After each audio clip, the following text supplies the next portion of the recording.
Hello, everyone. Welcome along to the Hindsight Podcast. It's good to have you guys back here. And we try to do a makeshift recording yesterday just to, give it a bit of a proof of life. But we get the feeling that it's more conversation that people out there want. So it's good to welcome along everybody. Luckily, Rufai is here.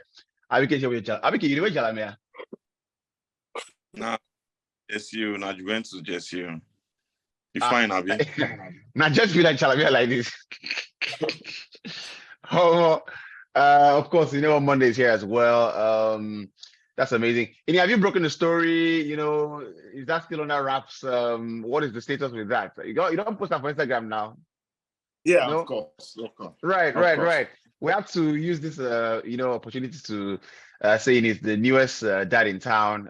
This happened just before the season finished, or just after the season finished. So, congrats to Iniobong for his lovely daughter who arrived with a bundle of joy. So, I want to, clap to Ini. Everybody, I beg. It's not all you would that eating foreign food in the night. You don't know what it means to feed a family. I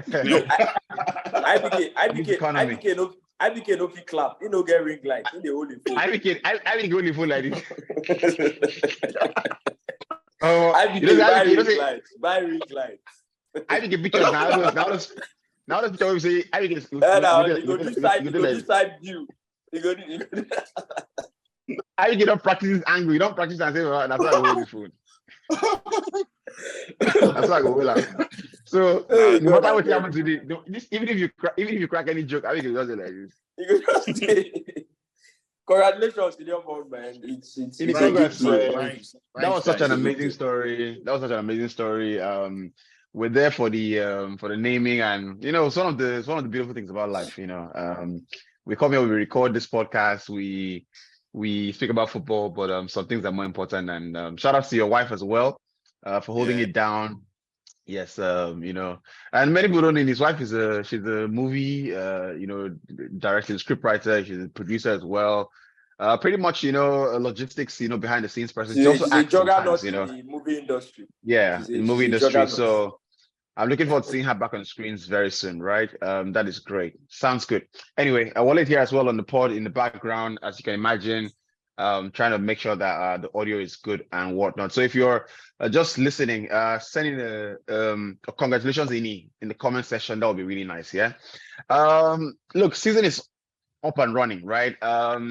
I was not in Lagos for the Community Shield, so I had a big surprise when Arsenal, eventually won. Because I tell you what, I was chatting with Ini and Rufai, and at the time the game was 96 minutes. I left the game and said, since you don't win. About 2 hours after, I was talking to somebody, and they said, now Arsenal win. I was like, how? That kind of thing. So that was a surprise there. But I get the feeling that City are, they carry that form from last season, which is, I always said that the form in the last month wasn't great. It was Arsenal's capitulation that really, really, gave that title away. But let's start off with Arsenal, who I see comparisons now, and everybody's saying, Arsenal have the biggest squad depth in the Premier League. And this is why Arsenal fan can never change. Can never, ever change. So let's talk about deep squads, right? And who's got the deepest, because City have let some players go. But I feel like they're still the benchmark for squad depth. But Arsenal, if there's anything that's obvious now, is that they've built that squad. They have, I think, double for all positions now. And Arsenal fans, very lucky that you didn't sell Partey, because oh my God. Ini now, I guess squad depth pass. I don't think so. I think the squad depth is good. Of course, you've got Partey and the big. I don't know what Arsenal were thinking. Wanting to sell Xhaka and Partey in the same summer. I don't know what they were thinking. If they ever muted that idea, and whoever did that should be fired, because you've got Partey who, for large spells of last season was a cut above many people in his position. But to have him, an indication of what Arteta wants to do this season. Obviously, Declan Rice is not the guy who is going to sit in front of the back four. Obviously, he still wants Partey to be in that role. Declan Rice would be more of the enforcer in the team. The box to box going forward and coming back, and it looked nice. Both of them in midfield, they look like they complemented each other very well. But in terms of squad depth, I think Arsenal have got a decent squad depth. One or two players in each position. It's really good because it's the only way you can compete with City. It's the only way you can. But for sure, they're the best after City. That's for sure. When you look at United, Chelsea. I think so. Just in the attacking position, they're a bit short in the attacking position. I don't think they've got enough. So that we put it very correctly on the record. When he said, "Oh, decent," no, it's not. After City, and when you say you're a bit short in the attacking position, right? On your left wing, I think you've got two very good players, very incredibly good players, Martinelli and Trossard. Well, which one is incredible? Right, Trossard is a good player. It's not incredible. He's a good player. No. Trossard is an incredible backup. If he's backup you want him for, he's an incredible backup to have. I think Trossard is an incredible player. I think he's a incredible backup. On your right wing, that's where I might think, okay, if you take out Saka, who do you put there? Even if you can manage someone, but not on the level of Trossard being a backup. Smith Rowe is back. I'm just saying, like, on the level of Trossard, you don't have that on the right wing as a backup, right? In your attack, and this is where I would never understand what Arteta is doing, because in my opinion, I feel like, why haven't you gone out and gotten a striker? Because it doesn't feel like you're going to keep Balogun in the team. It feels like you want to sell that guy. So why you want to sell, Eddie Nketiah? Why haven't you gone out and gotten another striker? So I want to think about that. I think Arsenal are, at the moment, I have a feeling they're going to sign one more player, and it could be an attacking player. But I just think that they're waiting to get players out of the door first. They're concentrating on getting players out of the door. And I totally agree. And I've said it to you guys, and I'll skip it. I'll put it on record. I've just wasted money on Kai Havertz. I will never understand that signing. I mean, for that amount of money, I could 65 million pounds will get you Ollie Watkins, and Ollie Watkins is a guy who can give you great endeavor. Maybe not 30 goals, but you never know if he plays in an Arsenal team, he will score that many goals. But would get a proper centre forward who would give you goals. Why have you done that with 65 million? I can't understand how Havertz fits into this team. We talk about pressing. I saw Havertz on Sunday against City, and it looked like he was clearly out of depth in terms of what Arsenal want to do. Easily stopped up the ball. Possession, couldn't keep it that much. So I don't get what Arsenal are doing. But in that attacking position, obviously you don't want to keep Balogun. With the injury to Gabriel Jesus, I probably to take a gamble on Balogun and keep him. But the problem now with Balogun doesn't want to stay. Balogun doesn't want to stay. He doesn't want to be a backup. He wants to start every game, which is not possible. That's what Arsenal want to say. But there's a chance for him to start every game. I don't think Jesus comes back until October, thereabout, or maybe November, right? And if he's sensible, he will know that he's not a fit guy. Do you understand? So why not stay in the Premier League and play? That sort of thing. Hold on a second. Except there's overwhelming interest from anybody out there. But in the end, honestly, I think that Arsenal. Why not go and get a guy like Koulibaly, for example, who is begging to join a top club? That for Arsenal to get Koulibaly, I think it would be a lot of money. But of course, you pay the money. What you said about Balogun, I agree with you, but I'm just looking at it from the side of the player. After having that kind of season on loan, where scored lots of goals.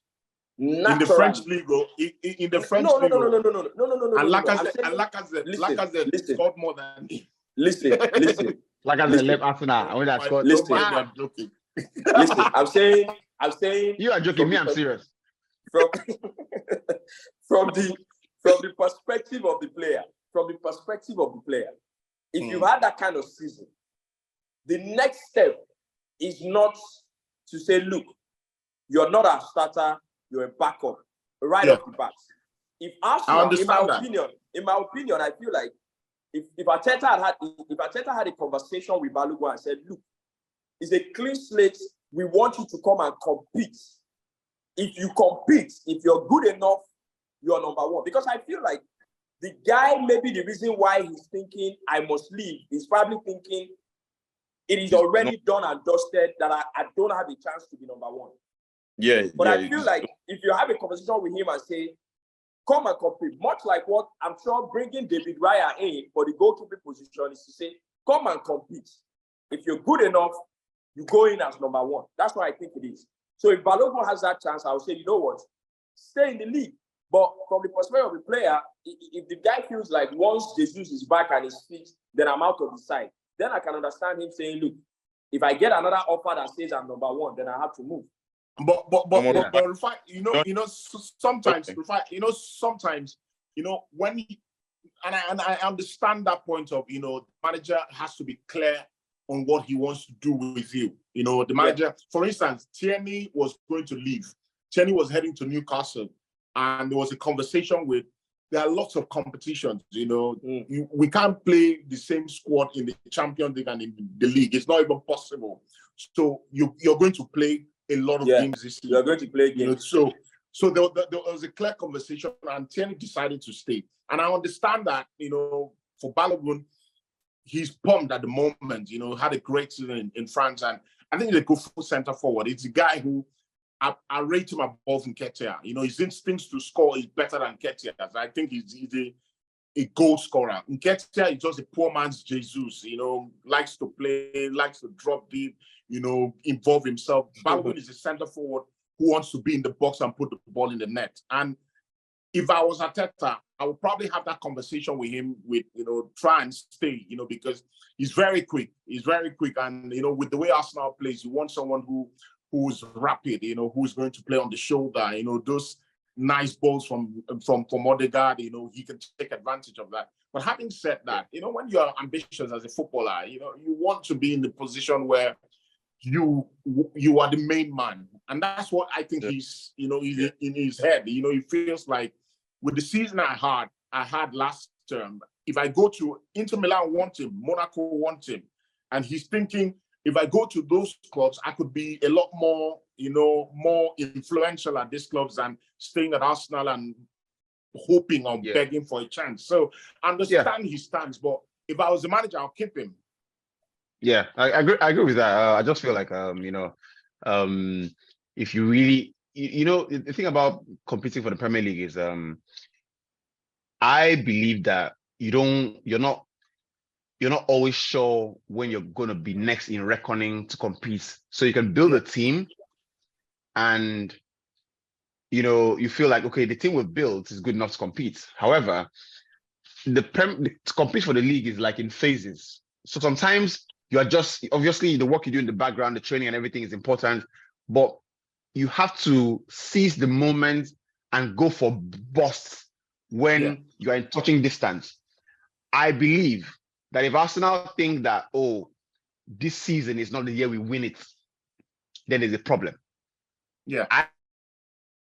I would tell the players this season we have to win the Premier League, right? And as a result of that information, what you now need to do is go ahead and make a signing that informs everybody that we have to win the Premier League.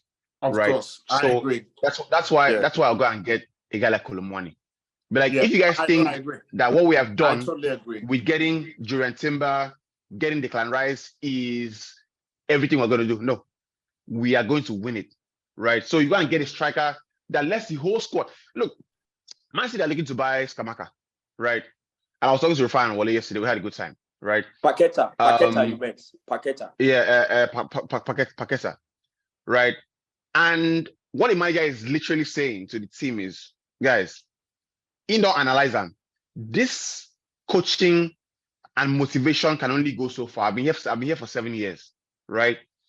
The only way to wake players up now is bring in competition, bring in unarguable talents that it is clear my place is under threat. You understand? And I feel like with Declan Rice signing, Arsenal needed that player, not because so Arsenal needed the player, but he wasn't coming to threaten anybody's position. You understand? He walks into the team. What I think Arteta needs to do is go ahead and sign a player that comes and tells the best player in the team who is that ruffles like, look, I don't care if you think you're number one, I'm going to play. So David Raya move is a move that, you know what, is a good move, but I think in the wrong position. Because honestly, people talk about, I was going to say the same thing. People talk about that 2%, right? Okay, 2%. I was just about to bring it up that Omo. You did need 2%. Wrong position. Absolutely, wrong position. You get. Because what I know about winning titles, of course I'm not a manager, but what I've seen teams is that you need a bit of some positions have to be stable, right? Do I think Ramsdale is a good goalkeeper? I think so. We did the Premier League Team of the Year. I picked Ramsdale in my team because I thought his command, his enthusiasm, he's putting himself about. There's something about character that I like about him. Right? Did he make some mistakes? Yes. It can happen in the first club in the foot. But I think the David Raya thing is an unwanted problem to have while you are building forward. You understand? It might seem dandy, sometimes it's completely, we need to ask question. Bro, you are creating a problem you don't want at the back. I'm telling you, understand? I totally agree.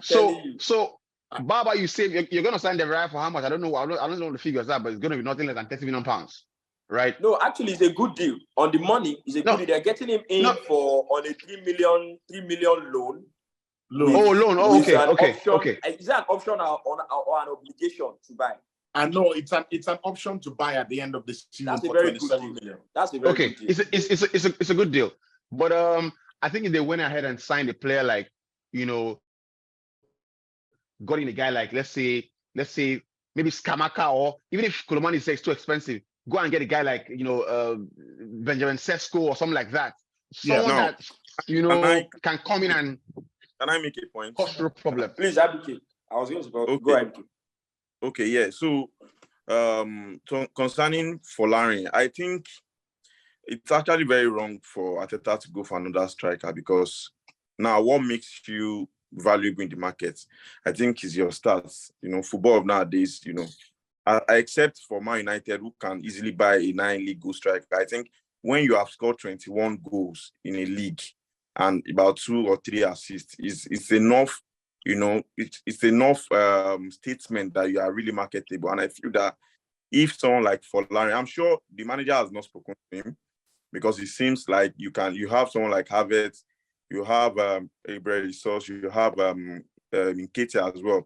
But going for Scamacca, who isn't even having as much fantastic stats as Folarin, is like, you are not really making a point. Same as Kolo Muani as well. I feel that if you can just talk to Folarin to stay, I think it will be fantastic. Funny thing is, I might even play more games than Jesus, than Havertz, because as the season progresses, you might see that this guy, I think this guy is the one we have to continue with. And I feel that what Arteta needs to do right about now is to make a statement, make a bold statement, let this guy know that it's very important. Because I myself, I'm a manager, I cannot throw away a striker who just scored 21 goals in the league. Bro, League One is a big league, forget. It is a massive league. Okay. The thing is, it doesn't matter what, we think, because it's got lots of goals, but what Arteta has proven, and not just even Arteta, he's a coach. You're not going to force a striker on him and say, he's probably going to look at the guy and say, is that the kind of profile I want in my team, or whatever reason he's making his decision, or whatever factors he's looking at to make his decision. I also feel like, he's a decent guy to have if you're not going to go and get a striker that makes a statement. Because right now, you look at Gabriel Jesus, even. It feels like, I'm injured. Yeah, my bad. But if he's fit, it feels like he walks into the team anytime, any day he's fit. Yeah. Right? So, but just with the David Raya thing, right? The goalkeeping position in any team, especially a top team, is a very delicate position. A really delicate position where you have to figure out who your first choice is.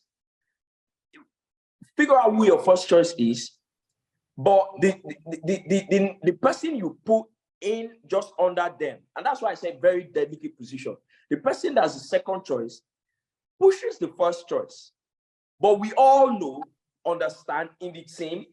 By the first choice, also the second choice, we all know that this is the first choice. But the second choice also pushes the first guy, but he also is also very comfortable and there's a good feeling in the team. Yeah. Now you're bringing a David Raya that I know, that we all know. He's not going to be happy to be second choice. Ramsdale is not going to be happy to be second choice. But you're saying, oh, it's good competition. We want to put it up in the air. Let them compete. Let them. Is the kind of position where not often do you find those kind of goalkeepers, one of them sitting on the bench, and there's still a good feeling in the team. That's why it's a delicate position. It is not the kind of position where you can have, say, a David Raya on the bench. And the goalkeeping position is also not a position where you can play Ramsdale for 2 games and then play David Raya for 3 games and then play Ramsdale for 2 games and then play. It's not that kind of position. You need to have a standing goalkeeper. And so if you have a standing goalkeeper of the 2 of them, none of the other is going to be okay to sit on the bench and not create some sort of issue around sitting on the bench. So it's like a problem. I don't know. I mean, even if they don't create issues, right? Because these days players are taught to be professional. Even though they don't create issues, the issues the media creates for you, the issues their entourage creates for you, right? By feeding the media questions, by constantly, knocking on the door. You don't want that level of noise, so to speak, at that area. But honestly, so I go back to the points. I think that whilst Arsenal believe they've made a statement, with the signings, they buffered the squad in different places. I still think the Declan Rice signing is good, but in the end, Declan Rice is fundamentally a midfield player, right? I think the number 6 position, I've said it before on the show, is the most fundamental position in the football team. It is fundamental because it is at the spine of the team. Yeah. However, when you want to bite, you need the teeth to bite. Do you get? And the teeth is the attack. Yeah. You understand? So, and I think I showed. So, if Jose Mourinho, for example, signed Declan Rice, and signed Jurriën Timber, you can tell that his style and nuance, how he knows how to play the game, means that in those critical games he needs to win, he won't depend on his attack to win those games, right? Yeah. He would do enough coaching the attack to score a goal or 2, but he would predicate the win on a base.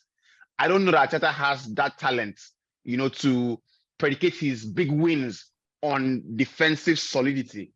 What now that means is that you now have to, because you are an attacking coach and your games are mostly going to be won by the things you do going forward, you need to, that area is the weakest area in the team.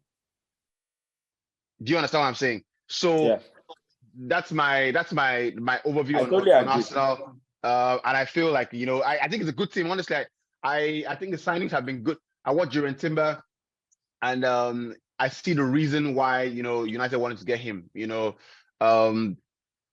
Quiet player. It didn't look ruffled, didn't look out of place, played at left back, played a nice, honestly, I would have my left back over Zinchenko. Zinchenko would go and play somewhere. You gotta play maybe after Saka, because the stability it gives you.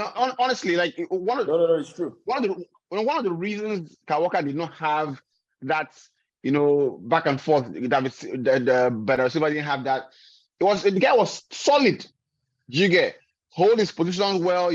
Obviously might not give you as much in attack, but in the end, right? If you told Arsenal fans now, go back to that last season, what would you take out 10 goals from the team and have that defensive solidity? They'll take it immediately.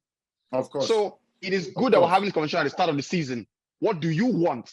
Do you want a left back that can attack, but in the critical games, now I'm going to blame? You understand? Yeah. You want a left back that can play inverted, but to defend, he will be wanted. But in the big games, we'll say Dzeko, ruin the team. So it's good that we had that conversation early in the season. Let's move on to another football team. Let's talk about Chelsea, right? And I was talking to Wale yesterday, and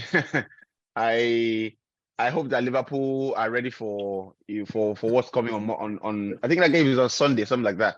We have a viewing party event. MultiChoice invited us to viewing party event, so we're going to be there. That's true. We should have put somebody's name there for to come and join us, Abi. I don't know if it's too late, but anyway, yeah, we'll have a viewing party we're going to. So if you have an invite to the multi-choice event in Ikeja, come say hello. That would be really nice, right? So let's talk about Chelsea. I feel like the when things want to align for you, they align. If they don't want to align, they just start to. First of all, they introduced Nkunku. I think it's a massive disappointment. Personally, for Chelsea fans who are waiting for the player for 1 year, waiting for the player for 1 year, he then signs and shows you that almost this wait, be like say he was worth it. Then all of a sudden, the guy gets injured, and for the manager, it changes the plan entirely again. Just at the eve of the Premier League season starting. I think there's a lot more work to be done. If Pochettino, started to get a sense of security, you need to have a rethink.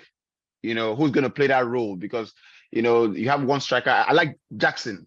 We chatted on the group, and I think Wale can put it out there. What I said about him, I like the player. I think it was posted on the podcast page as well. Good player. Runs the channels very well. But that's just one player. The way I think Jackson is a guy who would need a lot of, he would need a buffer. He would need a link up.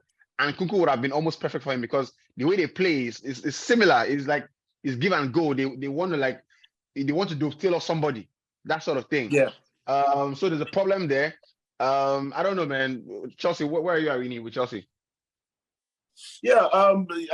I saw Rufai's thoughts yesterday on the page, and I thought it was very salient. And they've had a very good preseason. New manager in clean slate. Lots of young players trying to impress a manager. Jostling for jersey for starting positions, and it's always good, that sense of competitiveness. When you have a new manager bounce kind of thing. The players are very excited, and I just feel like Chelsea might have a decent season, and it's very frustrating for Nkunku. I mean, for Poch as well. How do you start? When you say decent season, we've just walked through the Arsenal team. You just walk through the Chelsea team. The goalkeeping position, we made the same case for Arsenal. So it's still, who is the number one goalkeeper? You get one and two. Are they? The two questions: who's the number one goalkeeper, and are they at the level to be Chelsea's number one goalkeeper? Because they've had that problem for the last 3 seasons. We thought Mendy was a permanent solution, right? And I also thought, I made an analysis on Mendy. I thought it was world class in those 6 months. You couldn't go past him.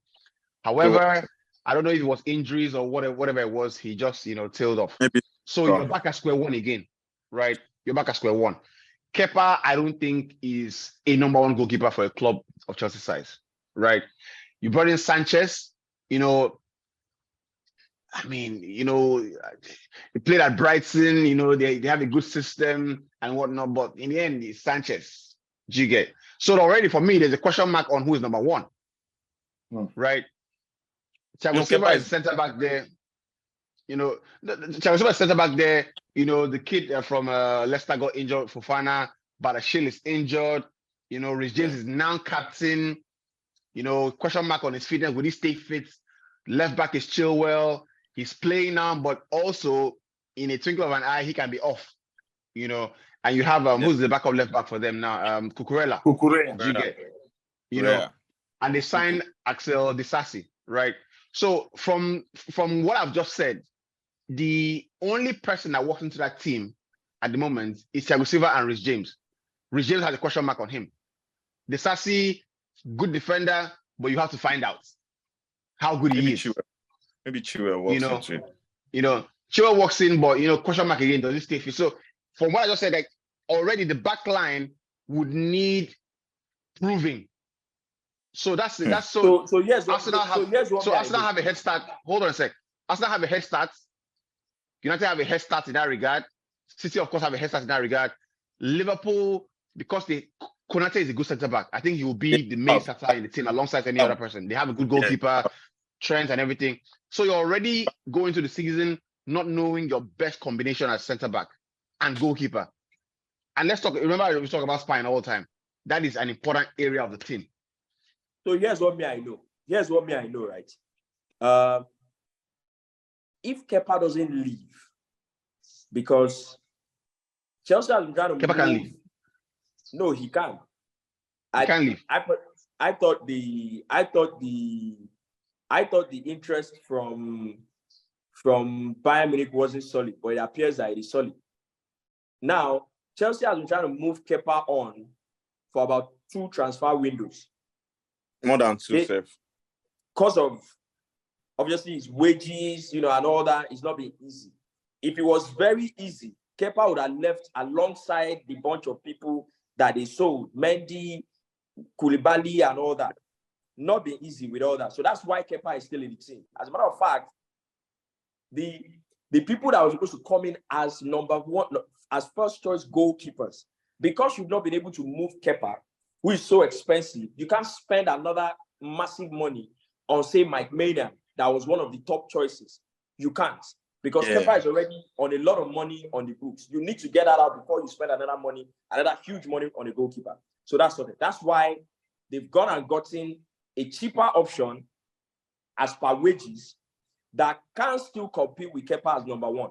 So if Kepa doesn't leave, Kepa is number 1. There's no until something happens further down the line in the season where Sanchez deserves to be number 1. Sanchez didn't play preseason. So if he doesn't leave before the season starts, he's number 1, as far as I'm concerned. And this is just me.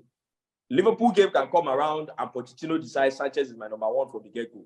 I have a feeling that Sanchez genuinely is who they want as number 1 going forward. That's why they brought him in. If they are able to move Kepa. Now, defensive positions. You go into the season thinking, this is my defensive positions, except something happens that is injury. Defensive positions, right now, no problems, as far as I'm concerned. Anybody that gets injured has enough backup, as far as I'm concerned. Chelsea are trying to move on Cucurella, haven't, obviously, because also he's expensive. Got him for 50 million, wages are high. They're trying to move him on, also expensive. But as far as backups go, right, everybody is sorted in the back line. Thiago Silva is good. Levi Colwill is good. Badashir is back in training. Disasi is in. With James Malagusto as backup. What's his name? Backups are backups for a reason, right? It's a no-brainer. You get backups are backups because in an ideal situation, you don't want them to be number 1, right? Yeah. The number 1s at Chelsea, you have one player who's coming back from an ACL, or a 6-month injury, something like that, in Badashir. Who's that? Right. And the other one who went on an ACL, you saw how that happened when he came back, not the same player. And I wish better for Badashir. That would help us. Hold on a second. Another thing that would help us, that we need to understand is that Pochettino has not played the season at Chelsea. So as far as that goes, we are not even sure who his number 1s are. We are not even sure. So we are just saying this is what looks like number 1. Which is the point I'm making. You play in preseason to determine who what team you'll have, right? And this is maybe the clearest, one of the most open secrets in football. In the last game of preseason, the manager wants to play the team that looks most like the team he'll play on his first game. Yes. It is the most, if you're trying to guess a manager's team and get it 100%, you want to put a bet. Watch the last game of preseason. 90% of the people that play would be in starting 11. Yes. Right? There's always 1 or 2 positions that he's still thinking about, that kind of thing. But, fundamentally, you have it. My point ultimately is that you have 3 players in the team that could be injured at any given time.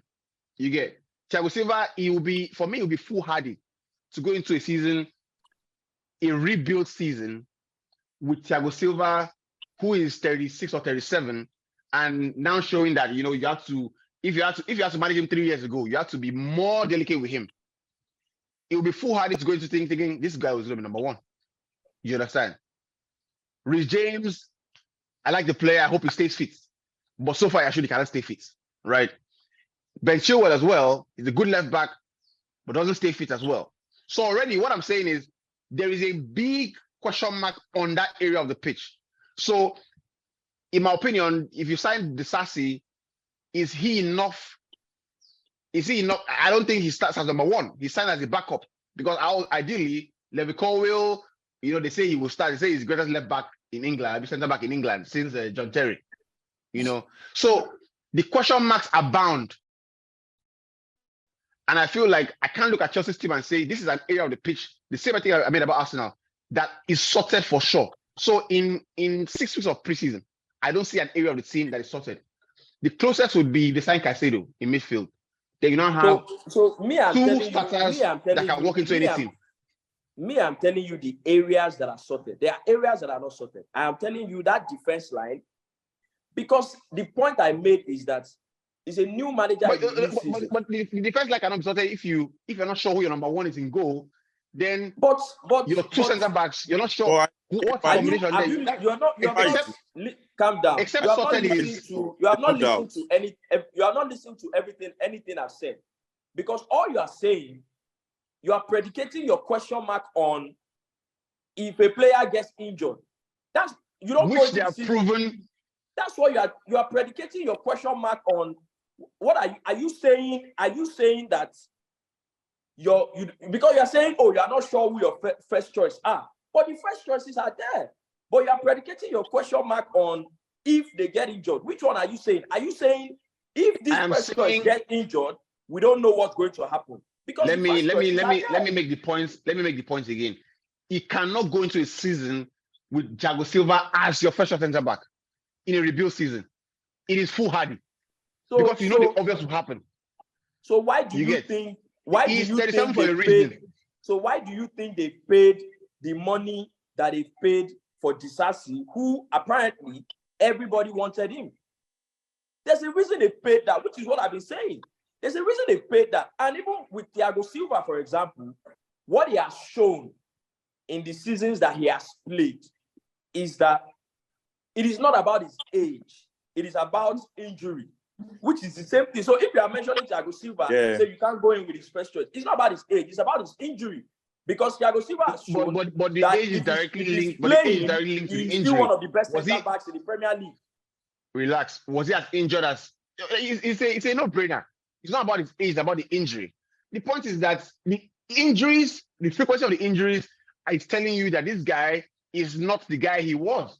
I'm not arguing his quality. What I'm telling you is that what you are saying kind of contradicts, because you are saying you are going into the season, you don't know what your first choices are. That's what you said. And I'm saying that the first choices are there. The first choices are there, very well known. The goalkeepers, actually, if you go back to it, listen, I made two questions, right? One, is it the first choice? Two, is it good enough? So if you remember, that's what I asked, right?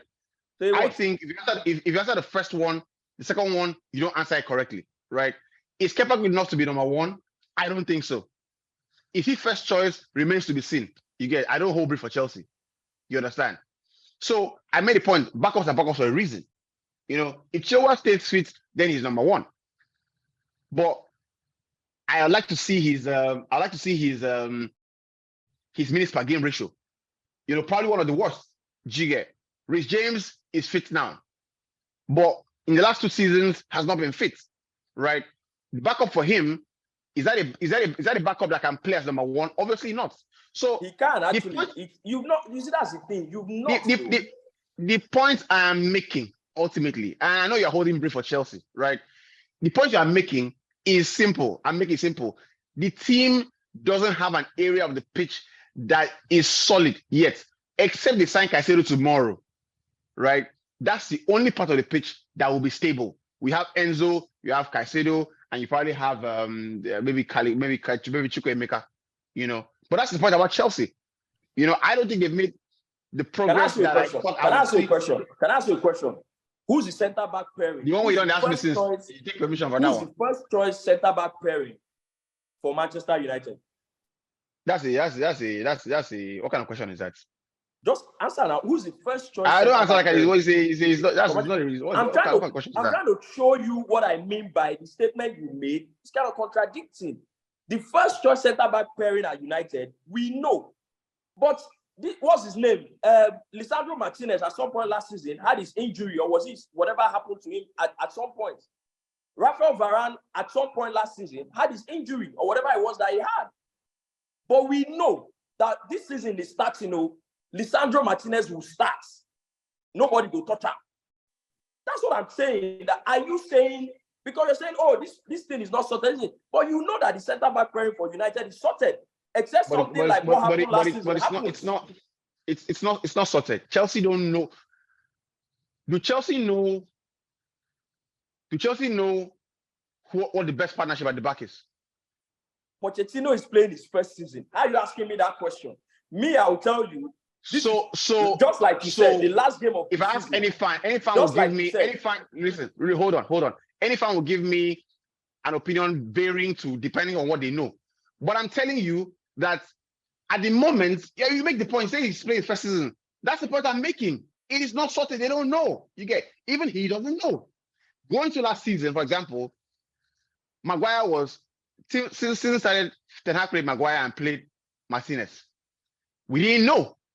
Then it became clear in the season that, look, Maguire will not work. Then they played Lindelof, they played, they started shuffling. There's no need to be going on and on about it. It's very the point I've made. I told you. I was the one that made the point. Pochettino is playing his first season. You cannot make a underlining statement. So you are entering the season because of this player that got injured last season. They don't even know who the first choice backline is. That was the statement that I objected to, that you mentioned. And you said when the manager plays the final game of the preseason, you have an idea what he goes into the season with. And that's what I've told you, that if you ask now that who are the first choice backline, the closest that I know to what Pochettino wants to do is the backline he played in his last game of preseason, which is the player that it is there. So if you now say that, oh, this player, that player, they don't know who their first choice are. That's the point. That's the statement that I objected to, because the first choices are there. Not only do they have the first choices there, they have now prepared for, oh, okay, this guy got injured last season. That guy got injured last season. If the same happens this season, we have more than good enough players to come in and play for them, which is what they've done. It's good. It's a Chelsea fan opinion. I look at it from a more objective perspective. I don't think it's a still backline. That's a slighting comment to make. It is. But it's not, because I cannot make a comment. No. Calm down. It's a you are making a comment from a Chelsea perspective. I can understand that. I cannot make a comment. Let me tell you something. It's a slighting comment to make. I cannot make a comment and you write it off as is an emotional fan opinion. Me, I'm being objective. Now you say that emotional fan opinion. In a Chelsea perspective, there is nothing wrong with having a Chelsea perspective. It is not the same as having an emotional comment. Sometimes listen to the things that you see. You said, oh, that is a fan opinion. Me, I'm looking at it from a very objective. It's a slighting comment to make. You don't need it. Are you here as a fan of Manchester United? Listen. If you say anything about United, you're not here as Manchester United. I'm just trying to tell you that's what you are walking yourself. You are walking yourself based on what is on ground. And you say, oh, that's a fan opinion. Me, I'm looking at it from it's a slighting comment to make. It is a Chelsea perspective. You don't need right? You interpret it as fan.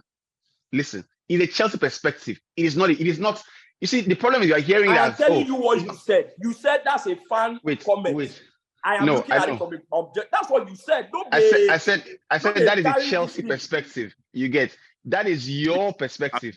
It's a Chelsea perspective. There is nothing wrong with holding brief for Chelsea, as Iyabo always does. You are looking at it from an objective point. How is it not your own perspective as well? But this is my what you are saying, my guy. Because I am not a Chelsea fan, right? But it can be your perspective. What you have said is your perspective, is the objective perspective. Your problem for this whole conversation, I say I talk to a Chelsea perspective, which is fine by me. You get. That's the issue. That's the issue. You are supposed to be able to take some feedback. But which when is what I've IBK is on given the you. show, You're and supposed you to say, be able to take some feedback, which is what I've given no, you. no, Well, wait, everybody here supports a particular team. wait. I think Inyobo cannot make a point IBK about Arsenal. And I'll go and tell him, me, I'm looking at it from an objective point. I think it's a slight I'm just telling you, it's just a feedback. It's not. But you are can change word because you don't want. It's just a feedback. Relax. If IBK, when you say IBK is a Barcelona fan and he's thinking about he will always back Guardiola, does IBK throw a tirade at that? No, he doesn't. No. You're not being truthful. Hold on. Calm down. Everything you said, I put it together. I said it's a slighting comment to say, oh, that's a Chelsea perspective. I am looking at it from an objective. I put everything you've said together. No, try distort the fact of what I said. It's an opinion of mine. Yes. You can. You said, I'm looking at it from an objective. It's a slighting comment to make. Hold on a sec. I have not even said my own opinion about it. I have only said the things that have happened. Rufai, I didn't say my own opinion. I only said these are the things that happened. Rufai, hold on a sec, please. Hold on a sec. So I think. Are you a Chelsea fan or not? Is it a Chelsea perspective? Yes. What is the force there? Now the thing is, you have said that out of the big guys that are going for the Premier League trophy this season, Chelsea have got the lowest confidence in their defense, in their back line. But I think you might be right. If you look at the guys that, especially from the right back to the defensive pairing, the center backs and the left back, I think you cannot confidently say that this guy will play 32 Premier League games, and that should be a big worry. Even the captain of the side, Reece James, I really don't think he should be given that armband when you have someone like Thiago Silva, who would obviously be available for the most part of the season. So compared to Liverpool, compared to Man United, compared to Arsenal and the rest, I think Pochettino needs to make that decision as early as possible. Maybe bring in a centre back who you are very sure that, this guy is going to be fit. At least he will give us 32 games. Because if you have someone who you are not sure of, who cannot even at least give you 30 Premier League games, that should be a worry, especially depending on what you are going for the season. What's the priority of Chelsea for the season? Are they going for the top 4? Are they going for the trophy? Are they going for European competitions? I think that would determine or decide what decision Poch will make at the start of the season. But for me, I think comparing it to other teams in the Premier League, I think Chelsea needs to be worried about their backline. So they've got 5 centre backs. Which we have done. Actually, I agree. The fullbacks. You know, sure they go play 10 games. As in, it's too risky. I'll bring it in. Let me bring it in. But for me, right, football analysis, as it has now become, has evolved to, is almost on a weekly basis, right? We can go into the next 2 weeks, right? And we're saying they now look like they know what they're doing. You understand? But we're analyzing the week before the Premier League starts, right? And we're analyzing what is in front of us. You get? And in comparison to Liverpool, City, Arsenal, Newcastle, do you get? So at the moment, they look like the ones that have the most unstable. You're not wrapping up their pieces and saying this shit. You're just saying, in comparison to these guys, they look the most unsorted out. Wait. Can I ask you a question? I don't know. Let me come in first. I beg. I just have a question. Okay. So let me come in. I beg. Let me come in. So I must say I enjoyed the back and forth. I was totally enjoying it, and I totally agree with you, B. I think that Chelsea are the least in terms of settlement in that defensive area. Because I can tell you for sure that this weekend Saliba will partner Gabriel. I can tell you that Varane will partner Martinez. I can tell you that at Newcastle will be Sven Botman and Shah at that back. But for Chelsea, I'm not sure who starts this weekend, and that's the point UB is making. I'm not sure even the manager is very convinced the next 10 games who will be his centre backs pairing, and that's because it's a new job, and maybe Rufai is not quite getting the point UB was making, because nobody's saying the manager doesn't know what he's doing or the club doesn't know what they're doing. What we're saying hold on, Rufai. What UB was saying, which I quite understand, is because it's a new job, because it's a new season, the manager obviously in the first few games will mix and match a little bit. He's not quite convinced because he's not quite sure that Thiago Silva would be the guy. He can start But playing. that's not what you said now. That's not what No, you but said. hold on. He can start the season and he's thinking, Thiago Silva, come on, you're not quite punching your weight, you know. I will take you out of the team. I'll try somebody else. So Chelsea, in that regard, I think in addition, the most unstable in terms of that defensive area. Chelsea are the most unstable going into this weekend start of the league. So my question is this. Ini, first of all, what you have said, in my opinion, I think you got it wrong.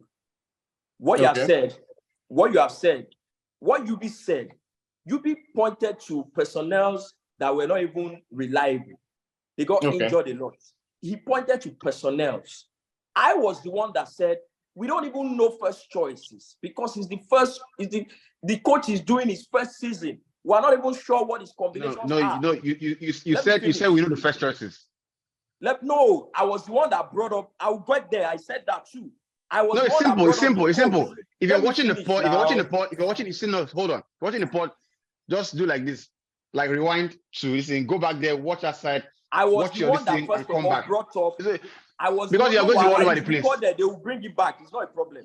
I was the one that first of all brought up, Baba, the coach just even come. We are not even sure. We were just speculating on this is what we think it should be. I was the one that brought that up, right? Bro, but I was the one that it was when I brought that up that you then say that you then said that, oh, it is everybody knows in football that if a coach plays his last preseason game, the team he plays, 99% of that is what he plays. And that's why I said, fine. The team he played in the last game of his preseason, we knew what the back line was, right? And now, me, I never spoke about, what's the playing going to be like? What's the combinations going to be like? You spoke about personnel that were not even reliable. And that's what I went with. And I said, look, I am speaking about personnel. If you are comparing and saying, oh, this person and that person, you mentioned Liverpool. Can anybody tell me who the backup for Robertson is, if anything happens to Robertson?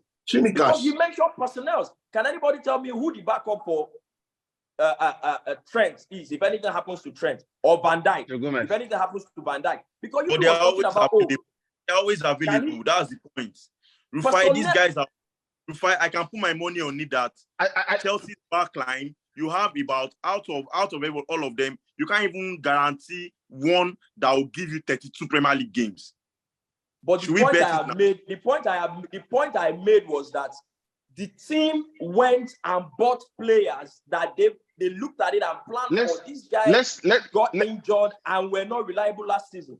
That's why they bought That's why they bought That's why Ian Martin is in the team. That's why they bought Cucurella. That's the only thing I said. Let's pick up the pace. And move on to Liverpool, right? Which of course is their direct opponent in the first game, right? Ini, what's your thought on Liverpool? And Wale can come in here as well. You know, I'm sure he's been waiting to, make it see Liverpool will get locked. But Ini, where are you with Liverpool? They've obviously gotten Szoboszlai. Jamie Carragher went on a tirade about not being happy with the back and forth with the Rubalabia thing, which is another thing. If you think a player is good enough, and you have it's a position that's now critical. I was with Wale yesterday and Rufai, and we maybe touched on Liverpool a bit, and I think that Liverpool have been dealt a stroke of bad luck, right? Because in a position they thought they had sorted out, luck, all of a sudden the manager is now having to work a 360 to replace that position, right? And I think they were hoping that, we have Fabinho here, we have Henderson. Maybe if Henderson goes, we're still good. But we will just swagger our way to the final, week of the transfer window. And at that time, Lavia would have cried and told the team they want him out. But now the power now belongs to Southampton because they now need the player. But when I look at their team, Alisson stability, Van Dijk has now been given the captain's armband without banter and without, any cynicism of, the football fan. which we all are, you expect that he would be the starter, right? And you expect that Konate would be his partner, right? And if Konate doesn't partner him, probably Joao Matip, who I think is one of the most underrated centre backs in the Premier League, right? Trent Alexander-Arnold, for all intents and purposes, will be a right back. Robertson will be a left back, right? Renewed energy and everything like that. So, I feel like I have that sorted midfield. Szoboszlai, McAllister walks into that team, walks into most things in the Premier League, to be fair. So there's a bit of stability about them, and the preseason results were quite good. And I think that if it's attack, they are the most stacked in attack in the entire league. Yeah. So where are we with Liverpool in it? I just feel that Liverpool might struggle a bit because of the Fabinho situation. I think that they're sorted in terms of, every part of the pitch, Liverpool, the intensity won't be a problem at all. And I just feel like they are a very solid side. Liverpool struggled a lot last season, because Fabinho didn't have a great season last time. He lost a lot of form, and it coincided with the fact that many players lost form at the same time. I'm not sure we've seen Robertson, drop standards like he did last season. Trent was under the cosh almost all the time. Van Dijk had a nightmare season. But I think the most important player in that Liverpool team was Fabinho, because he's the guy who, even when Trent was, getting out of position, he was the guy who always dropped into that position to cover up. He's someone who was, in many ways, the key, the conduit to what Liverpool did, particularly in their defensive third. How they replace him, I don't know. I don't know, because I don't think Szoboszlai is the guy who likes to do dirty work. McAllister is great, but he's not great with his tackling.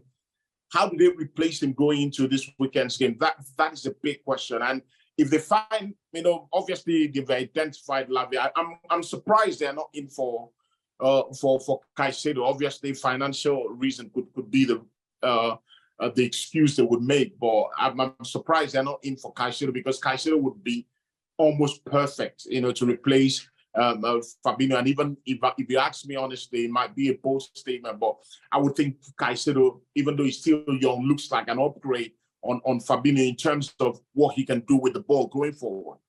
But I don't see Liverpool, hitting those heights without a proper defensive midfielder. I don't see it. I don't just, find it, comfortable to think that they would have a very successful season if they do not have a very solid defensive midfielder in front of them.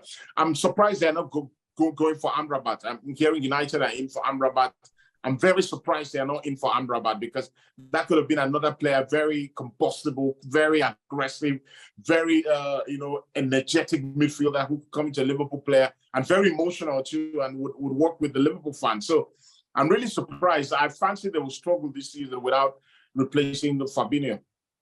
Yeah. So I think I think one thing we're able to establish is that the number 6 position is maybe one of the most important positions in the football team. Yeah. Right. So imagine we talked about Liverpool having this robust attack, this good defense, nice right back, can pass 40 yards, 80 yards, but we're still worried just because of one position. I don't think there's any other position in the game that gives you that kind of nightmare if you don't have a real accomplished player in that role, Wale. Yeah, the reason why it's even very worrisome is because the two players that would most likely partner whoever starts in number 6, are not the typical Liverpool midfielders you used to have in the days, like Wijnaldum, Henderson. Like Ini said, they won't do a dirty job. They are mostly technical players, right? So that's why it's worrisome. And Szoboszlai is more of an attacking midfielder than a central midfielder. So there'll be a lot of worry there. I think in the last 12 months, Klopp has tried to rebuild the attack. He signed Darwin Núñez, Luis Diaz, and Cody Gakpo, and we are stacked there. But to be fair, he hasn't been backed as expected for the summer rebuild. Yeah. The reason why I say this is because, Klopp wanted Tchouaméni. He wanted. You can't get Tchouaméni. No. Hold on, chill. You don't want to tell the guy.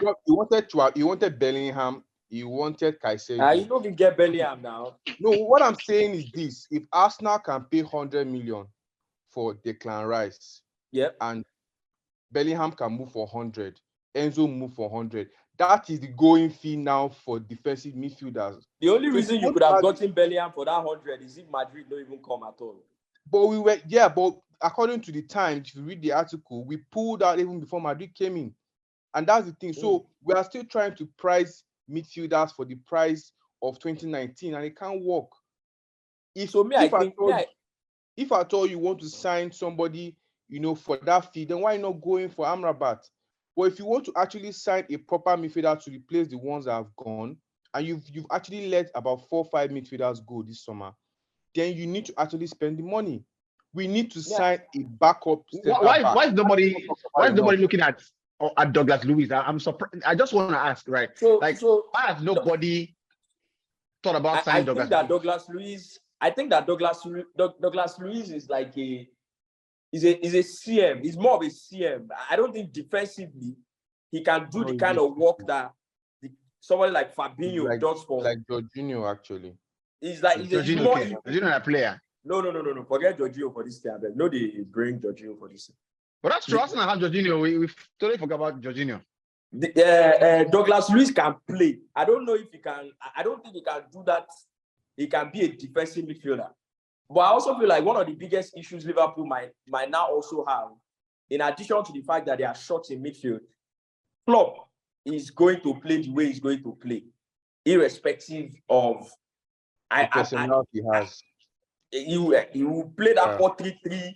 He will play with maybe Curtis Jones, and that might be the issue, because if you don't get a DM, if you don't get somebody that can alone in the middle of that three, then there's a big problem. But this one that Man City are trying to get Paqueta.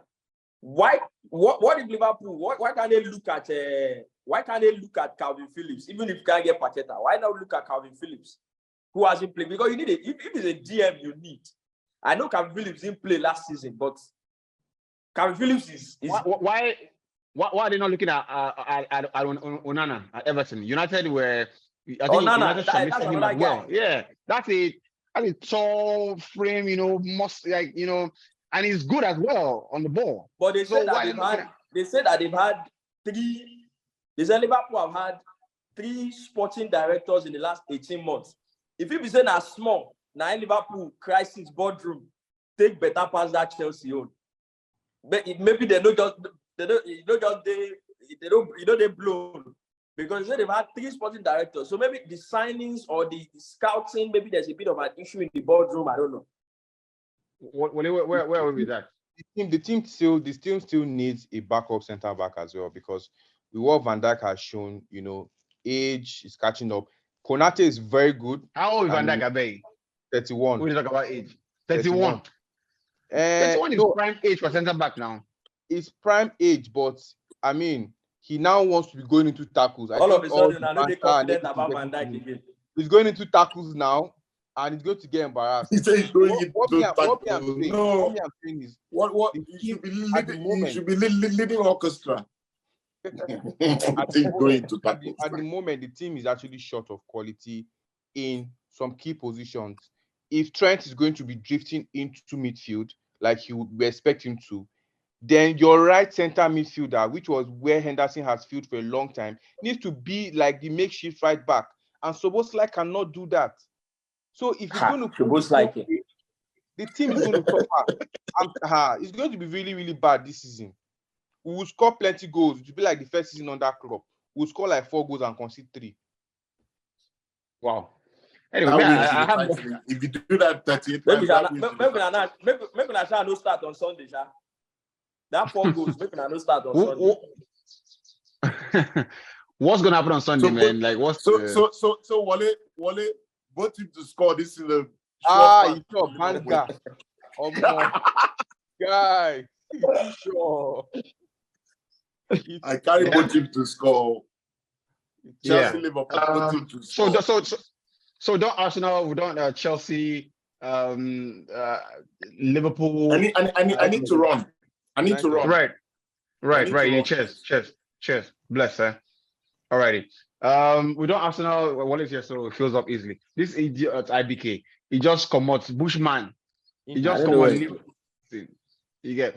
But let's touch base with Man United. I'd love to have you on United conversation. and where United are.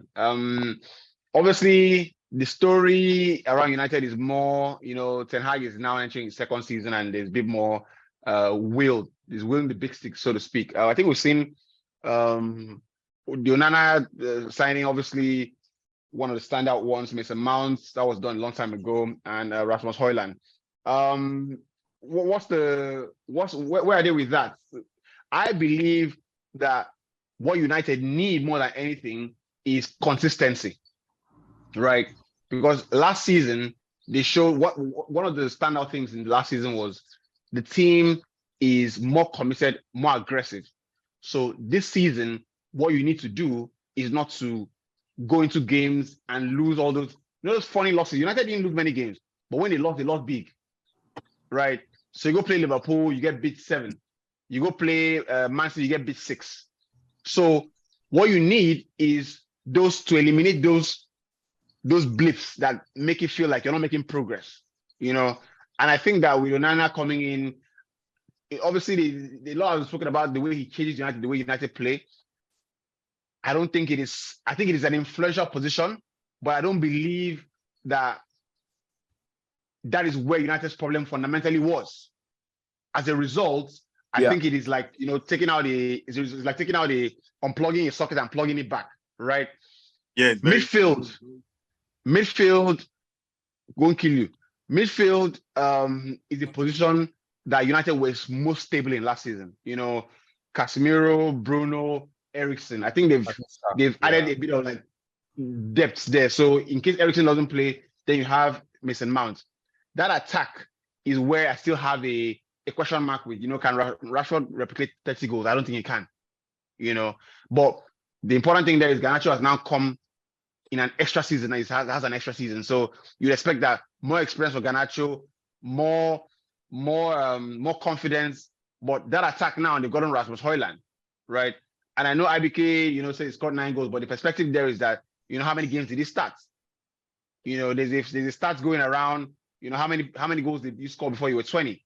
And there's Ronaldo on that list. There is Jesus on that list. There is who else on that list? And he's comfortably, in a good position. That is unimportant to the conversation anyways. But I think that Højlund is the profile of striker United wanted to buy. Do you understand? Yeah. So for me, it doesn't matter if it was Kolomwani, Højlund, or I personally wanted Goncalo Ramos, right? I think they say, you know what? I think they say, you know what? You will not touch those players with the long spoon. No, when I went back and looked at it. When I went back and looked at it, right? You don't like that guy. No, they lie. You don't like him actually. They lie. I didn't like Goncalo Ramos. When I went back and looked at it, United needed a finishing striker. Like in all the strikers United were looking to buy, Goncalo Ramos is the most lethal amongst Højlund, Kolomwani, and himself. The only other striker United were looking to buy that was more lethal is Harry Kane. And of course, everybody knows where that is. The less spoken about Harry Kane, the better for everybody.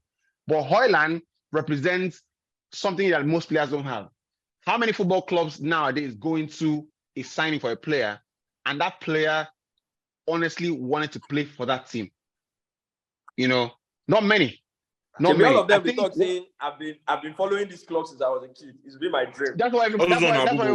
Yeah, but how many people have the evidence? Match up with the talent, though. If you want to play for a team, it's good. But if you're not talented enough, I don't think anybody doubts the talent that Højlund has. So here's why I don't see a problem with going to get Højlund. You see, the transfer window now is everything. That person scored 9 goals. Last we paid 70 million for him.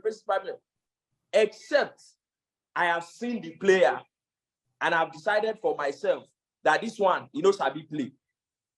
Because when a player comes in, that's Kai Havertz. Level, that's Kai Havertz or Anthony. For me, for example, that's Kai Havertz. Because even when they bought Kai Havertz, UB was one of the first people that were like, this guy, I don't see, what is it? But like, you know what? I don't know how they want to use the guy.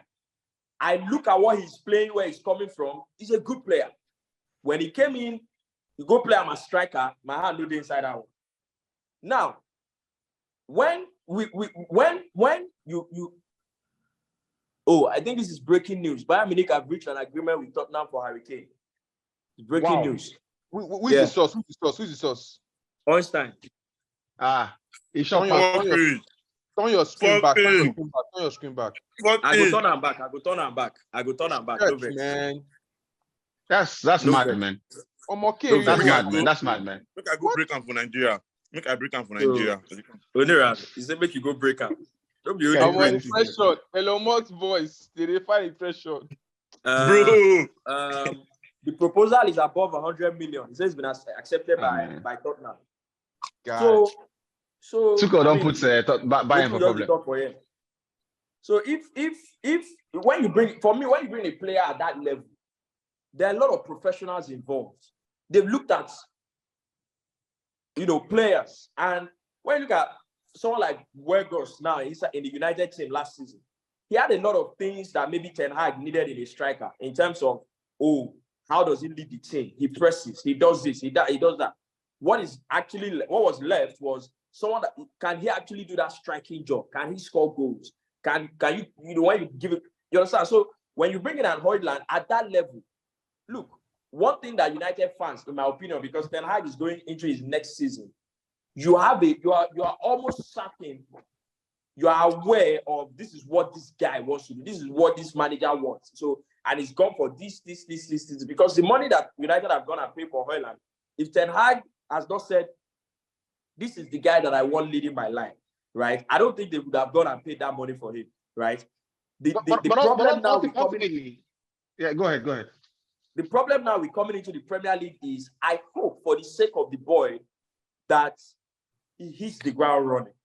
And even for United generally, because once he hits the ground running, everything just aligns.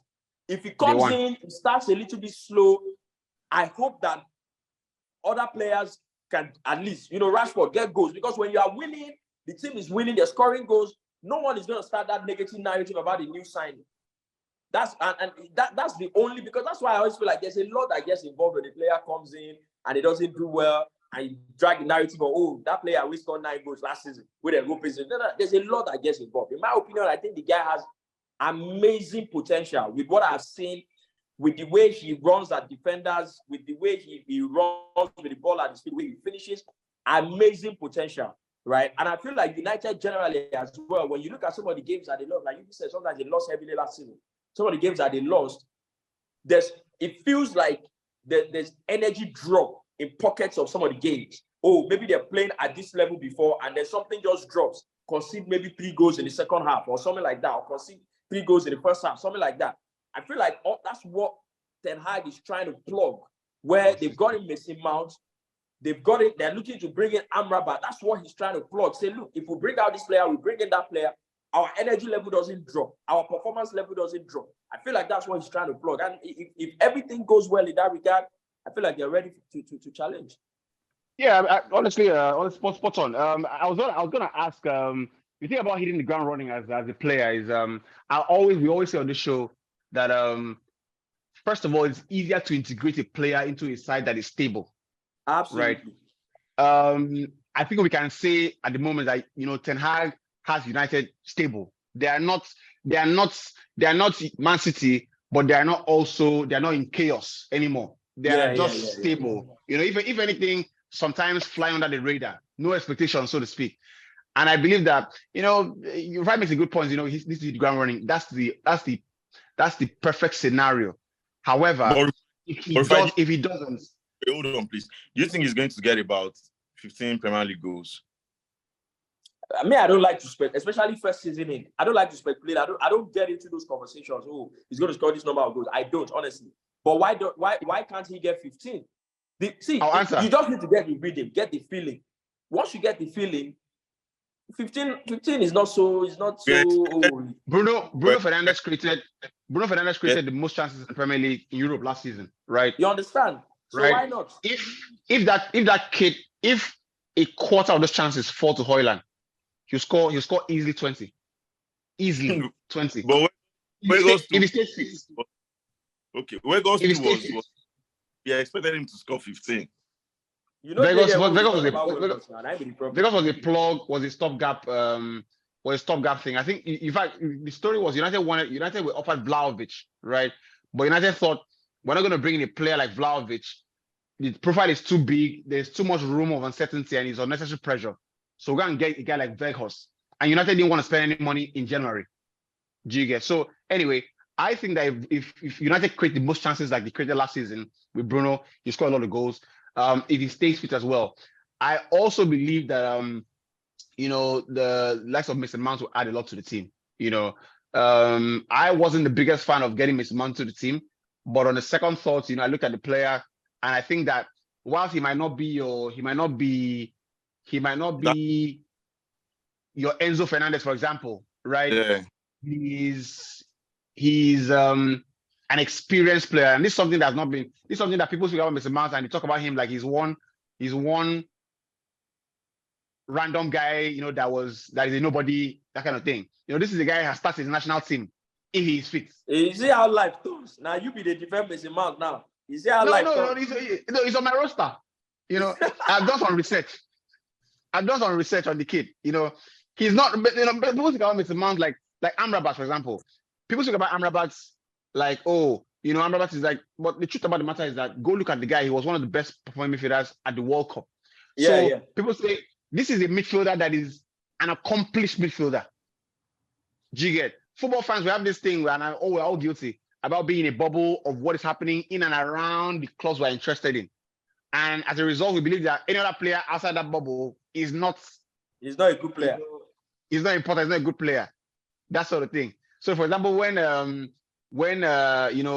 McAllister signing, it was like all the big clubs looking for him. But now fans, they look and say, who be this guy? But the clubs where they scout, say this guy is a bad guy. Exactly. You understand? So that's basically, I think United, that's the nicest there. Does anybody want to add a United, Wale, IBK? I honestly don't think Rasmond, or what was the name again? I honestly don't think he's going to bank. I think one of the leagues you can easily. You don't know Ramsey Noah.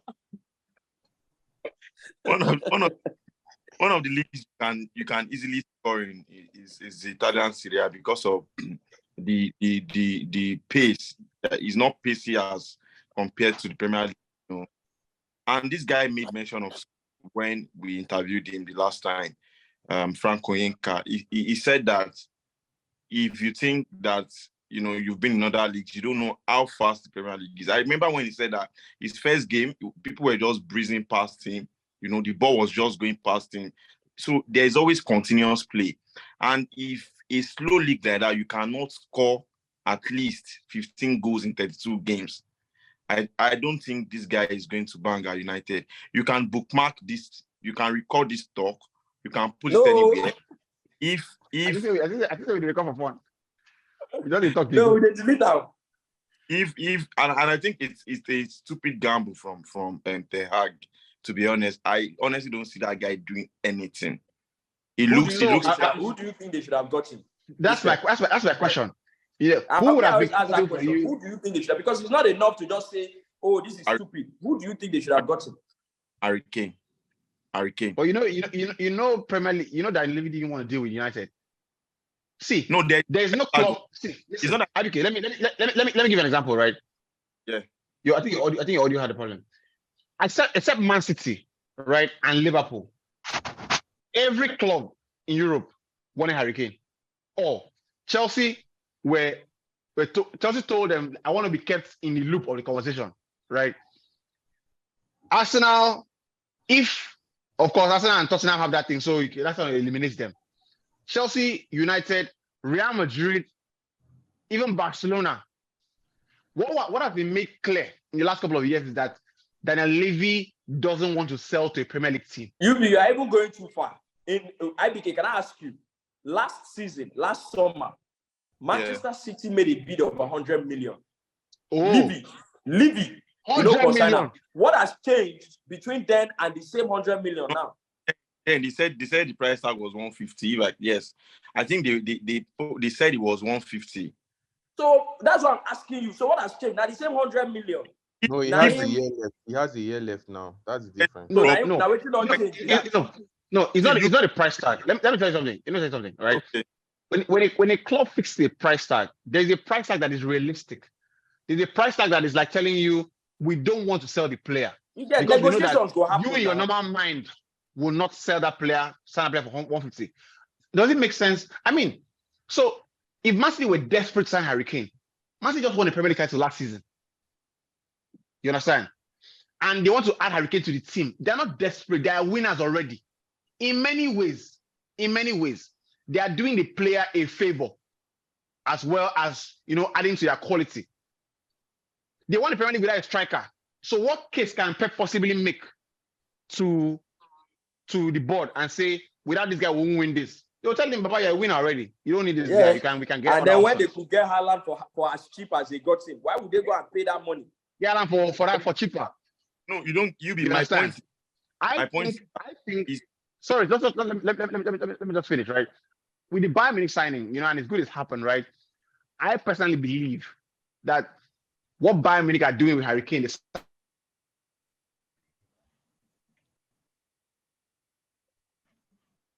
That's it. We You don't- don't. I think he has a call. Maybe he has a signing, call. obviously, is to give. Can you hear me? Yeah. I call Abi. Yeah. So I feel like the signing, obviously, football first, because it brings quality. But since they lost Lewandowski, they don't have a bona fide superstar. They are the only club that don't have a superstar. And every big club needs a superstar. Whether you are winning Champions League or not. Chelsea always has superstars. That person they call him again. Of Which course, kind- except this blipping period. Like basically, every club needs a player that can walk into every other team. Do you understand? That is the eye of like Liverpool have one in Mo Salah. That's their superstar. That's their most marketable player. Real Madrid. Always have something like that. They had Benzema. Now they got to Bellingham or whoever you pick. So I feel like Bayern Munich don't want to be left behind in the PR game as well, because in the end, Harry Kane, they're going to win the Bundesliga anyway. The Champions League, obviously, that's what they're signing in for. But in the end, yeah, that's my analysis on that. I don't know, man. If also like when a team, if a team like United, yeah, Ten Hag is getting in the first season, but the guy has gone about rebuilding stack by stack, and when you rebuild stack by stack, most of the time you go for players, except for where an exceptional opportunity opens up. Maybe like Casemiro coming in, that was an exceptional opportunity. They saw it and they took it, which makes sense. For cheap. When you think about the price now, it was cheap. It was cheap. So when you build stack by stack, most of the time, you go for players with a very high ceiling. Players that you look at, if everything goes well, this guy can give us back-to-back seasons of scoring 20 plus goals. Ideally, that's what anybody does. Ideally, that's what everybody does. You understand? Yeah. So, because if you ask the question also, can United guarantee for sure? Everybody says it, but do they believe it? That if they sign Harry Kane to win the Premier League? You can't guarantee that. All of us, we can't guarantee that. Nothing that guarantees that. We all say it, but is it really true? Which when you don't win it, it now becomes a disaster. 100 million. It becomes a problem. It becomes a disaster. So do you want to take that kind of gamble? But Bayern Munich is not a gamble for them. They can. Bayern Munich, I think Bayern Munich have, aside Real Madrid, Bayern Munich have the players that can sell easily and make a lot of money. Another thing is, talk about why didn't they get Guan? Why didn't they get Harry Kane? But we have thought about our agreed on. Ten Hag wants to play in a certain way. Are we absolutely sure, 100%, that a 30-year-old Harry Kane gives him? Because Harry Kane comes with goals, we know. But yeah. Are we absolutely sure that Harry Kane gives Ten Hag what he wants in terms of how he wants his team to play? Yeah. So if those things, we've got to look at, oh, you just bring him, he's going to score plenty goals. But we already agreed also that Ronaldo couldn't give him that, and that's why Ronaldo was out of the team. So are we sure that 30-year-old guy? That's a brilliant analysis, honestly, because you think about, like, Bruno, like, I watched the United game. I watched the United game against, I think it was Borussia Dortmund. And Mr. Mount is a guy that, honestly, you sign the guy, but he wants to play in that last phase. He might not be as good as Odegaard in occupying it permanently, but he wants to ultimately be there. If you check his map average, do you want to sign a guy again? And this, I'm not saying, look, Harry Kane a top player. If you give him now, I buy him, right? But do you want to sign a guy, because in the end, he wants to play. Harry Kane doesn't want to play on the shoulder anymore. Yeah, he can't even do that thing anymore. He wants to play the ball. He wants to come in just slightly deeper, and that's Bruno's role. That's Mr. Mount is now going in there as well. So that complication. I mean, now the manager now he gets a tactics book for hand. Now he know as they arrange the players on top board. So that's that with that. But we also talk about Newcastle. How far do you think Newcastle will go this season? I get the feeling that everybody has said, you know what, they've taken Newcastle's season last year out of their mind. Can they go back into the top 4? Is that possible? I think from their preseason, I really don't trust them. They've been on preseason and is off. Preseason, bro. Yeah, preseason is preseason. Preseason is nothing but fitness. Don't forget they will be playing the Champions League. So depending on what they want what is their priority for the season? It's just like playing Football Manager. You start the season and they tell you, we want to win at least one silver. We want to make the top 4. We want to do this. So Newcastle, what is their priority? Is it to go for the top 4 again, or is it to remain top 6, or is it to go far in the Champions League? But I think I think making the top 4 is more of a realistic target compared to going far in the Champions League or trying to win a silverware. So they have the squad to make the top 4, but can they go all the way when they are stressed? If they go for the Champions League and other cups as well, I don't think they have that squad to. The top 4, United, City, and Arsenal are sure. So if Liverpool or Chelsea hit the ground running and get their acts right, Newcastle can make the top 4. So I wouldn't say. I hear what you're saying, but I wouldn't say that. You touched a good point. I'm going to just ask everybody what the top 4 is. Rufai, what do you think top 4? Who goes there? That top 4 is even more hard. Is harder. Is it the most competitive top 4 prediction? Is it the most difficult of all time? Now is very difficult. I don't know the most all time, but I think it is very difficult, right? It might actually be. As in on paper. So start of the season, how many spaces are up for grabs? How many spaces are up for grabs actually? 2. 4 now. Oh, okay. You're saying it's just if we're saying 2. Certainly. Let me tell you, if we're saying certainly, I think it's 1. Certainly. Yes. It's 1. I think it's 1. Arsenal, no. I know that Arsenal are going to get it. But what I'm saying is, if we're saying 100% certainty, I'm saying 100% certainty. Manchester City, obviously in there, right? 100% certainty. That's the only person I can put there now. I think Arsenal are going to. So you didn't understand the question then. Now it's like, how many spots are up for grabs? I think there are 2 spots that are up for grabs. I think it's 3 actually. No, I think 2 because I think City, Arsenal are in there. The only team you can put your money in there. I think it's 3. It's 3. Wale, at the start of the recording, I told you that I don't think Chelsea are going to buy Lavia. I honestly Chelsea are going to buy, for all intents and purposes, Chelsea will buy Caicedo for their own sake. Yeah. For the sake of the player, you get, and for the balance of the Premier League, because in this match, I don't trust them. They can wake up tomorrow and enter Caicedo bid again. I don't trust Man City. Why I even said that is because I'm just reading now that Tyler Adams from Leeds United to Chelsea is a done deal. I said at the start of the season, at the start of the recording. I think that Lavia, it might be a really orchestrated brief war. I don't think Chelsea are going to buy Lavia. Tyler Adams is a done deal, which has been reported.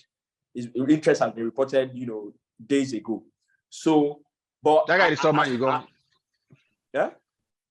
That guy is Man U go. He played well against Man U. I remember him and Weston McKennie were torn in the flesh. So okay, I wanted to say something, but maybe I'll end it with that. No, I was going to talk about Newcastle. Now Newcastle are the one. As we talk about Newcastle. We're doing the top 4. So, Man City, Arsenal, top. I think this is my opinion. Top 4 for sure, nailed on. Man City with 100% certainty they will be there. Arsenal with a 90% certainty that they will be there. Yeah. Right. The other 2 spots are all for grabs. Right. I think that United and Liverpool start on the same level again. Right. Just maybe a level higher than maybe Chelsea. Right. Yeah. Yeah. Then Newcastle, because what people don't forget, Chelsea play only Premier League. Only the Premier League. Aston Villa. Please. Let's not. If we play more, we play. They can't come in. Okay. When I underrate Pochettino and they I thought for it. No. Listen. IBK, listen. I said Chelsea play only the Premier League. That is a big advantage. Chelsea will finish top 2. Go and write it down today. Chelsea will finish. You contradict yourself. Go and write it down. You say now only City go make. I don't tire for you. I tire. You just stop now say now only one. Now only City go. Now ain't sure to enter. What do you talk again? Now you make I write them down. Now City be 100%. Chelsea, they near them too. Forget. I know Pochettino where that guy get plan, get pattern where. IBK, you know what I don't notice about IBK? You know what I don't notice about IBK? On this podcast, on Twitter, on anything, IBK just throws out a lot of predictions. Yeah. So at least 1 or 2 he enter. IBK will not throw out predictions. Go and write it down. I think Sadiq Umar go score Chavez. He said Sadiq Umar that he go score the goal. Carry. You know enter. Click. No evidence. We no greedy come. IBK criminal. you know evidence. But yeah, so realistically, right? Where do you think Chelsea will finish? So, like I said in the recording yesterday, I think that obviously you're playing you're not playing in Europe at all. With what you have assembled, and before Pochettino came to Chelsea, we couldn't share the last of it. Oh, he's a top manager. Oh, he can get the best out of the young players. Oh, he can. Okay, now that you are here, the least you can do is at least compete for top 4. The least you can do is at least compete for top 4. Like I said in recording yesterday, I think the way he's moving with what he's saying, he needs this player here, that here. I think in his mind, he wants to compete for the Premier League. In my opinion, realistically, I think if you compete for top 4, that's a good season. If you don't make the top 4, if you're just outside of it, off the back of last season, in my opinion, that's a good improvement. In my opinion. Yeah, I think Chelsea will finish. Either 4th or 5th. Nothing below 6 for sure. Yeah, just outside. Nothing below 6. Yeah, just maybe just outside the top 4. Yeah. I also agree. I think Pochettino he said some of the right things, and his cool demeanor is what I like most about him. At the moment, he's not. I think that 1 year, without a job or whatever it is, maybe give him time to just, reevaluate things. And to be fair, and also in his favor as well, he hasn't made any signing that will put him under a lot of pressure. He met all those guys there, all those Mudryk, Enzo, no being signed, sign them. So no pressure. Yeah, I agree. I totally agree. Let's do predictions and wrap it up, guys. I'm going to start with Rufai. A Friday night, Burnley, Man City, under the lights. Under the lights. Burnley go chop. This one way, Arsenal don't go beat Man City last minute for Community Shield. Burnley figure hold like 4 or 5. But City to win. Now it's a company. Don't be only Vicent company. So what? So you don't know Vicent industry. Don't be only company. No, we only. City to win, Joe. So City win, right? Arsenal, Nottingham Forest. Arsenal to win. Arsenal to win. Bournemouth, I want to West Ham. Maguire. Oh, God, I bless your name. I bless your name. But you guys told Bournemouth, West Ham. Bournemouth, West Ham, yes. Draw. Brighton, Luton. Brighton. Of course, Brighton. Everton, Fulham. Why Everton, did Fulham. anybody try to buy Paulinia? Has he moved? More than call. They say 85 The guy is million. the guy is not even injured. 85 million. They got 90 That's million. going against rich 5 million. now. No. Liverpool, may not go pay now. No. But the But guy is actually, injured now. that would have been a perfect player for Liverpool. Perfect. I'm telling you, perfect player. 5 million. No. So now don't be paid 5 million. Oh, wait. How much did I want to sign midfielder this summer? They know. That's the problem now. So they don't also work on my own brain too. Me say the eye player of now I'm You Rabat. don't go work on your own brain by Rabat. yourself. I'm Rabat. So they 14 said million. they said Aston Villa are trying to get a deal done for Zaniolo. Oh, that would be nice. I'm happy for that kid. Like, man, I want to see. I didn't think he was treated rightly by Roma. You know, so I like seeing him back. Yeah. So Fulham away at Everton. Fulham, Everton. Or more. Fulham, Everton. Chelsea, Madam Waka. Has he left? No, in the. Making a mistake. I think Fulham win or draw. Yeah. Fulham win or draw. Sheffield, Crystal Palace.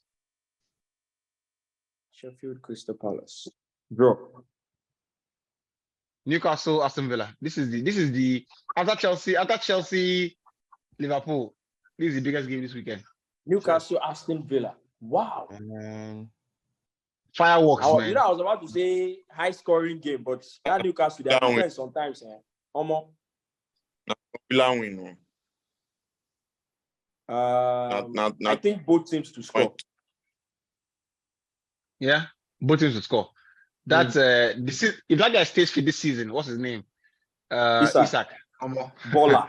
Bro. Baller. In for what? In for problems. Baller. Right. Brentford, Tottenham. Brentford, Tottenham. This new Tottenham coach, I hear good things. I haven't watched them. Frank the Tank. My brother, I'm going with my brother. I'm going with Poland. I think now Mbeumo will be their striker, and the problem with that. Congrats to Frank on his new contract. Mbeumo is not bad now. Yeah. You know, and I think they bought. Did they buy a striker? I think they bought one. No, they did not buy a striker. They didn't. Oh, Brentford to win anyway. See as FA do this boy dirty. He would have been at the big club for sure. He sure die. You know. For sure. Anyway, yeah, Brentford all the way for me as well. Chelsea, Liverpool. I think a score draw. Chelsea to win for me. That game looks like a draw to me too. I agree. Even though I've been saying you that it Chelsea. Like they what? No, this is when we play. But I think because it's Chelsea's home. In the end, it's Chelsea's home. No. A draw is the fairest result to both teams. But I think Liverpool score draw because I haven't seen the past couple of games now. I did not watch Liverpool don't win. Then Klopp no. Yeah, more important, Klopp no try. If Liverpool no win, I never watched Liverpool at all to even get an idea of what they look like with McAllister, Szoboszlai. I know Sabi. But more importantly, I think in the game, if Liverpool do not win and they don't kind of dominate because they got back into good form before the season ended. If they don't dominate something, because like it or not, forget whatever Poch has done.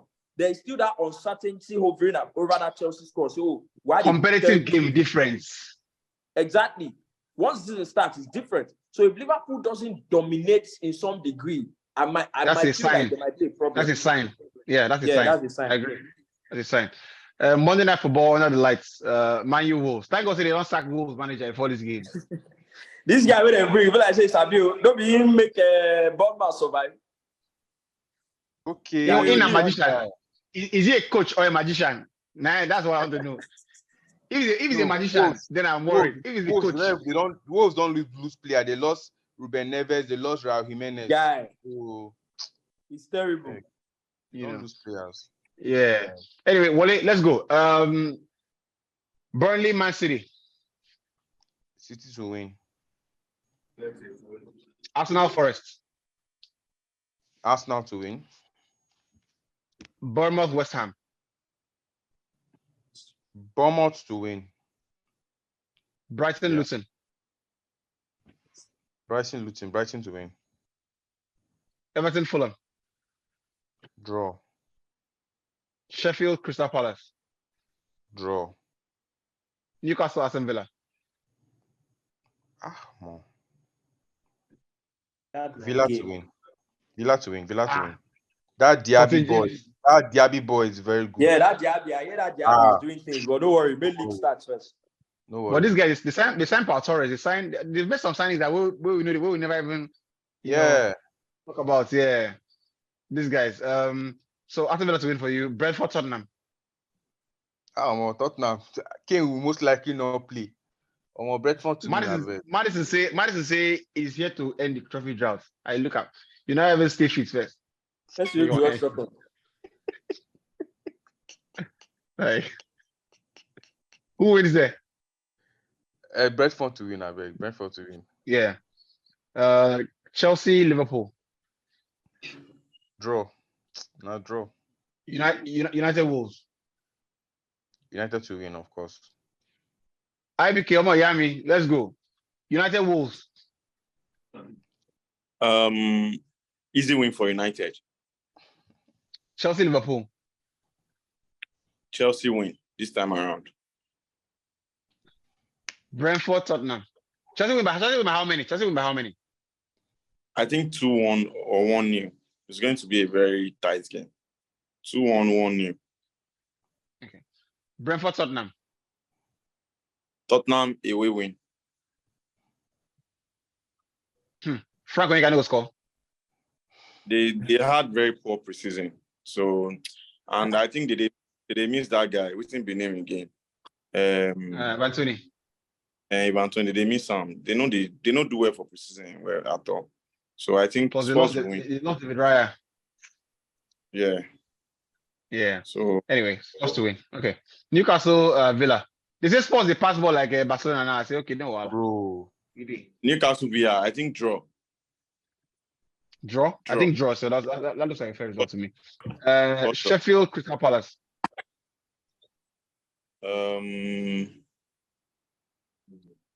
Crystal Palace win. Everton, Fulham. Van Dijk. Draw. 1-1. Looks like a fair result to me. Brighton, Luton. I think Luton win. Very, very bold statement. Luton will win. Yeah, straight win for them. Bournemouth, West Ham. They win for West Ham.